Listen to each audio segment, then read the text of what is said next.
2021 की एसआई भर्ती की बात है, जिसका विवाद अभी चल रहा है और जिसको लेकर के वो धरना दे रहे हैं। उसमें कई ऐसे मुद्दे आते हैं जिसमें आपको एक बैलेंस व्यू देना जरूरी है। मुझे पूरा विश्वास है सरकार की तरफ से जो कमेटी बनी है, कोर्ट की निगरानी में काम हो रहा है, अच्छा काम होगा। आप जानते हो उसमें कई लोग हैं जो ऑलरेडी गिरफ्तार हो चुके हैं। और रही बात हनुमान जी की, तो उनको तो लेसन ले लेना चाहिए कि पहले एक सांसद, फिर 3 एमएलए थे, फिर घट करके कम हो गए और अब एक सांसद रह गए और परिवार में भी हार गया।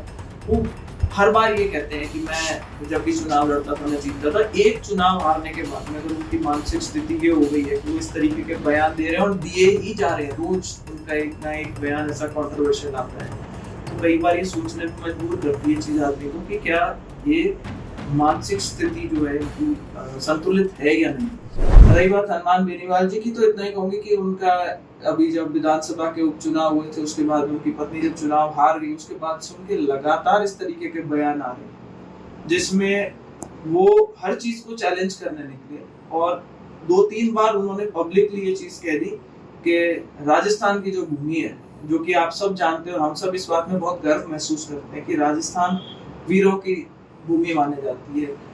और यहाँ पर उन्होंने ये कह दिया कि ये वीरों की भूमि और शूरों की भूमि और सब फालतू की बातें, ऐसा कुछ नहीं है। और एक रह करके उन्होंने एक मैसेज देने की कोशिश करी कि यहाँ के जवान को और यहाँ के आम आदमी को तो लड़ना जो सिखाया वो मैंने सिखाया है, और इसी चीज को वो दोबारा कायम रखे जा रहे हैं। मुझे लगता है कि ये पॉलिटिकली इस तरीके के बयानों का कोई औचित्य नहीं बनता और ना इस तरीके के बयान देने चाहिए जहां दो समाजों के बीच में लड़ाई।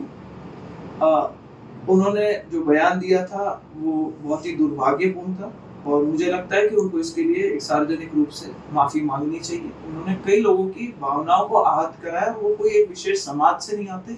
हम सभी लोग उस चीज से आहत महसूस करते हैं क्योंकि हम वास्तव में इस बात के लिए बहुत गर्व महसूस करते हैं कि हम राजस्थान से आते हैं, जहाँ मतलब इतिहास में अगर आप देखेंगे, अगर इतिहास में अगर मुगल राजस्थान के बियॉन्ड या साउथ तक नहीं जा पाए तो उसके अंदर हमारे यहाँ के जो राजा थे उन लोगों की एक बहुत बड़ी भूमिका रही थी। उन्होंने इतिहास के वो चुनिंदा पन्ने ही पढ़े हैं जहाँ पे उन्होंने किन्हीं चीजों को लेकर के, और आप देखेंगे सोशल मीडिया पे वो एक पन्ना घुमा रहे हैं कि सब फला टाइम पे ये हुआ होगा, कुछ अलग अलग प्रथाएं थी, कुछ राजनीतिक दृष्टि से अगर कोई आपस में कोई अगर विवाह करे भी होंगे उस जमाने में, तो उनकी क्या मजबूरी रही होगी या उनका क्या उसके पीछे सोच रही होगी, इस भूमिका में भी जाना जरूरी होता है। सिर्फ उसको एक पन्ने पे निकाल करके कि फला साल के अंदर फला ने यहाँ पे ये किया था, ये किया था, ये किया था, मैं समझती हूँ कि एक बहुत गलत चीज है। इस तरह की चीजों से अगर आप पब्लिक जीवन में होते हैं तो आपको दूर रहना चाहिए। आज प्रधानमंत्री का वीडियो जो पुराना था वो वायरल बेनीवाल जी की ओर से किया गया कि पेपर लीक के मामले में हम उचित कार्रवाई करेंगे कांग्रेस सरकार के टीम का। अब वो कह रहे कि अब क्या हो गया, कार्रवाई क्यों नहीं हो रही? देखिए, कार्रवाई जारी है, लेकिन हमें एक उसके लिए मैं उदाहरण के तौर पे अगर आपको कहूँ कि 2021 की एसआई भर्ती की बात है, जिसका विवाद अभी चल रहा है और जिसको लेकर के वो धरना दे रहे हैं, उसमें कई ऐसे मुद्दे आते हैं जिसमें आपको एक बैलेंस व्यू देना जरूरी है। मुझे पूरा विश्वास है सरकार की तरफ से जो कमेटी बनी है, कोर्ट की निगरानी में काम हो रहा है, अच्छा काम होगा। आप जानते हो उसमें कई लोग हैं जो ऑलरेडी गिरफ्तार हो चुके हैं, कई लोग ऐसे हैं जिनकी जो एसआई भर्ती के अंदर जो अभ्यर्थी थे वो खुद भी गिरफ्तार हुए हैं इसके। तो ये बात ठीक है, व्यवहारिक होगी मेरे हिसाब से कि जांच जारी रहे, लेकिन वो लोग जो 2021 में चुनाव जो एग्जाम दे सकते थे, शायद वो आज क्वालिफाई एज की वजह से ना भी कर पाए, तो आपको वो चीज भी ध्यान में रखनी पड़ेगी। दूसरी बात ये है कि 700 से ज्यादा बच्चे उसके अंदर सिलेक्ट हुए थे। हम ये नहीं कह सकते कि सभी लोग ऐसे थे जो कि पेपर लीक के पेपर उनको मिल गए थे। और ये भी मुझे पता चला है कि एक इम्प्रॉम्प्टू इनका सरप्राइज टेस्ट लिया गया था, वही पेपर इनके सामने वापस रखा गया था कि 1.5 साल बाद में जिसने अगर किसी ने रटा होगा कि उसने पेपर उसको मिल गया और कल उसको पेपर देना है, तो शायद वो सवाल रट के जा सकता था, लेकिन 1.5 साल बाद में उसकी जो संभावना है वो काफी कम हो जाती है। तो उसका जो रिजल्ट भी आया जब इनके सामने वो क्वेश्चन के ऑर्डर चेंज करके वो रख दिया गया, तो मुझे लगता है कि कमेटी उन सब चीजों का संज्ञान में लेगी। लेकिन ये बात तय है, और जहां हमारा कानून ये कहता है कि चाहे 100 बेगुनाह बच जाए, लेकिन चाहे 100 गुनाहगार बच जाए, लेकिन एक भी बेगुनाह जो है उसको सजा नहीं मिलनी चाहिए। तो ये चीज यहाँ भी लागू होती है ये बच्चों के। और आप समझेंगे कि एसआई भर्ती में कोई बहुत ज्यादा जिसको कहना चाहिए कि समृद्ध परिवारों के बच्चे एसआई भर्ती में कम लोग आते हैं। साधारण परिवार के, किसान परिवारों के, एक साधारण बैकग्राउंड के बच्चे हैं और इनके साथ न्याय होना चाहिए, सब मानते हैं।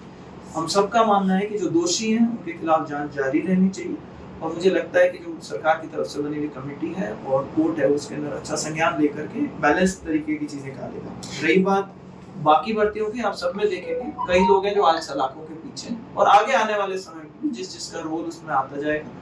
सभी भर्तियों के अंदर जिन्होंने चीटिंग करी है, जिन्होंने बच्चों के जीवन के साथ में खिलवाड़ करने का प्रयास किया, सजा जरूर मिलेगी, वो कार्यक्रम जारी रहेगा। और रही बात हनुमान जी की, तो उनको तो लेसन ले लेना चाहिए कि पहले एक सांसद थे, 3 एमएलए थे, फिर घट करके कम हो गए और अब एक सांसद रह गए और परिवार में भी हार का। वो हर बार ये कहते हैं कि मैं जब भी चुनाव लड़ता था मैं जीतता था। एक चुनाव हारने के बाद में अगर उनकी मानसिक स्थिति ये हो गई है कि वो इस तरीके के बयान दे रहे हैं और दिए ही जा रहे हैं, रोज उनका एक ना एक बयान ऐसा कंट्रोवर्शियल आता है, तो कई बार ये सोचने पे मजबूर करती है चीज आदमी को कि क्या ये मानसिक स्थिति जो है इनकी संतुलित है या नहीं। और ये पार्लियामेंट के अंदर आप बैठते हो, एटलीस्ट जिसको हम पार्लियामेंट्री भाषा कहते हैं उसका इनको प्रयोग करना चाहिए, ऐसा मेरा मानना है। और ऐसा ही दबाव समाज की ओर से इनके ऊपर होना चाहिए और इनके साथ में जो इनके फॉलोअर्स हैं उन पर भी होना चाहिए सोशल मीडिया। जिस तरह से एसआई एग्जाम भर्ती कोर्ट में चल रही है, हनुमान बेनीवाल का धरना प्रदर्शन कितना जायज है कितना नहीं है, उसको लेकर आप क्या सोचते हैं? देखिए, इसको पुष्टि तो नहीं करी जा सकती, लेकिन हमारे पास जो सूचना है वो ये है कि इनको कहीं से ये इन्फॉर्मेशन मिली थी कि शायद ये भर्ती कैंसिल हो रही है। तो पड़ा जैसे आप जाइए और इसको लूट लीजिए, तो तब से वो उसी लड़ाई के अंदर वहाँ पे बैठे हैं अपने 20 समर्थकों को लेकर के, जहाँ वो कहते हैं हजारों की भीड़ आया करती थी और मैं लाखों की रैली करूँगा। तो कहीं ऐसा नहीं हो कि वो जो खुंखार रैलियाँ होती तो वो खैखार रैलियाँ बन करके रह जाए। आज तो वहाँ धरने पे अपने बेटा और बेटी को भी बिठाया। हाँ, उन्होंने एक कल भी, मैं उस पर भी कहना चाहूंगी कि पर्सनल टिप्पणी करी थी कि जो मेरे हस्बैंड है उनको आना चाहिए, उनको हम देखते नहीं है। तो समय समय पर जब कभी कोई विशेष मुद्दा होता है तो वो आ जाते हैं, लेकिन ये हनुमान जी को भी सीखना चाहिए कि घर में अगर सारे ही परिवार के अंदर अगर राजनीति करने लग जाते हैं और हमारे जैसे लोगों को राजनीति में आते हैं तो हस्बैंड कमाई करते हैं और हम आप लोगों के बीच में आकर के जनता की सेवा करने का प्रयास करते हैं कि अगर सारा ही कुंडवा घूम रहा है तो ये उनका पेशा भी शायद यही हो सकता है। जो बच्चों को भी लेकर के बैठ गए जिनको स्कूल जाना चाहिए या अभी तो चलो छुट्टियां शुरू हो गई होंगी, उनको भी भाषण देना, पूरा परिवार लगा हुआ है, जन सुनवाई कर रहे हैं, तो मर्जी है जिसके जो जन सुनवाई कर रहे हैं। मेरा ऐसा मानना है कि जो पब्लिक लाइफ में होता है वो पब्लिक का काम करे और जो अपना पेशा प्राइवेट कोई धंधे में अगर अपना काम कर रहा है तो अपना काम करे। इस तरीके की टिप्पणियां हमको नहीं करनी चाहिए थी। उसमें भी कुछ अनर्गल पता नहीं क्या बोल रहे थे। 2090 में मेरे पिताजी ने चुनाव लड़ा, 2090 आने में तो भी काफी साल बाकी है, हनुमान जी को याद दिलाना पड़ेगा। तो बोला मैंने 4 पार्टियों से अलग अलग चुनाव लड़ा, वो खुद भूल गए कि उन्होंने कब किस पार्टी से समझौता कर रखा था। तो बड़े अजीब से बयान है, मेरे को लगता है दवाई की डोज वापस से सेट करने की जरूरत है। हनुमान बेनीवाल ने अपनी सुरक्षा भी हाल ही में लौटा दी थी वापिस पुणे, और एक वीडियो वायरल हुआ था जिसमें सुरक्षाकर्मी जो हैं वो बच्चों को क्रिकेट खिलाते हुए नजर आ रहे थे उनके घर में। उसको लेकर ये सुरक्षा वाला क्या मसला, कभी हट जाती है, कभी है सुरक्षा भी।